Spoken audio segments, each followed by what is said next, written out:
Hey there, welcome back to my channel. Guess what time it is? It is my favorite time of the year.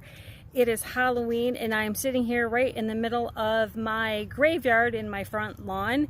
And today I'm going to share with you how I set up my front lawn for Halloween. I shouldn't say I, actually it's my husband and I, because he does a lot of the work. I just kind of direct him where I want things to go.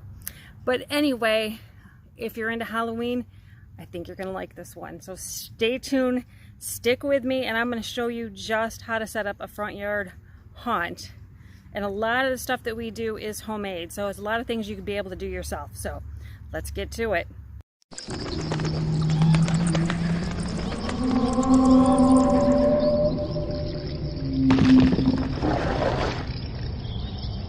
So here's some of the stuff that we use for our Halloween haunt. I do have quite a bit more. I probably have about 4 totes full of stuff. You're going to see some fences that we made. They're probably a good 15, 20 years old, and eventually we'll probably redo them. But they'll suffice for this year. They look old and crickety, which is really the look that we're going for.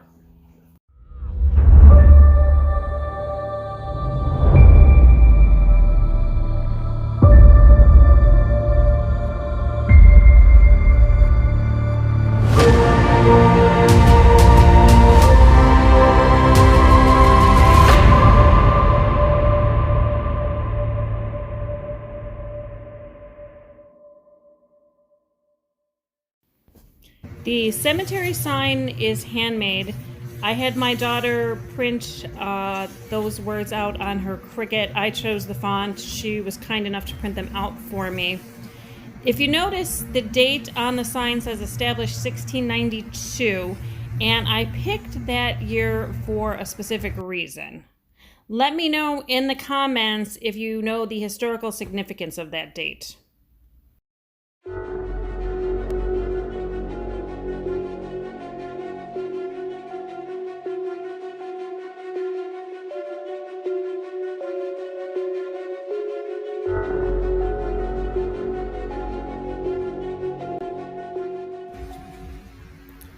This zombie, it was actually made with a bucket.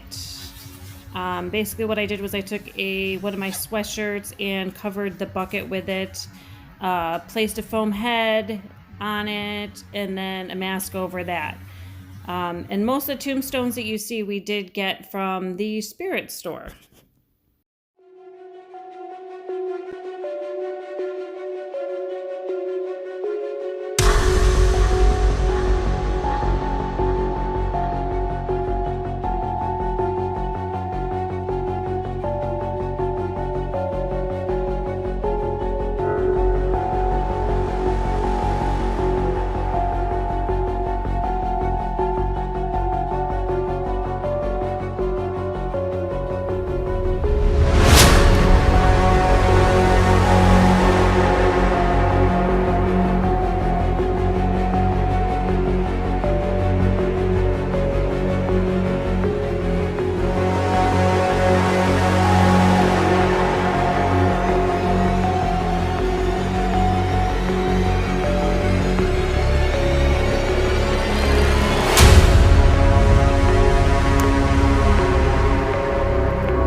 The cauldron and the fire pit was made by my wonderful husband Dan, who you will probably see enter the screen in just a minute.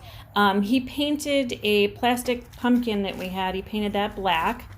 And the fire pit was actually made from some spray foam, orange lights, and some black and red paint. And he just put some blocks around it just to kind of make it look a little bit more realistic.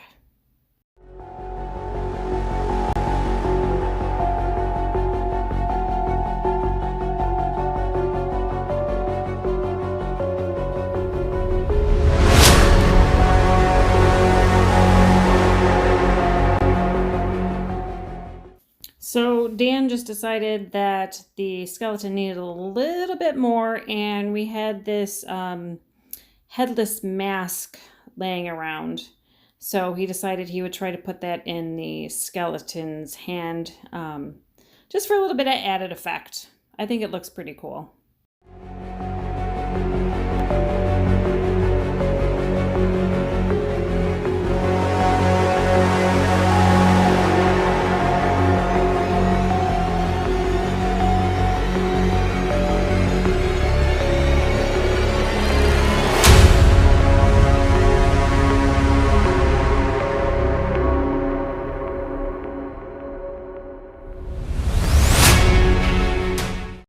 That's going to do it for this video. I hope you enjoyed it. Stay tuned for part 2, because we are definitely not done decorating for Halloween. So have a wonderful day and happy haunting.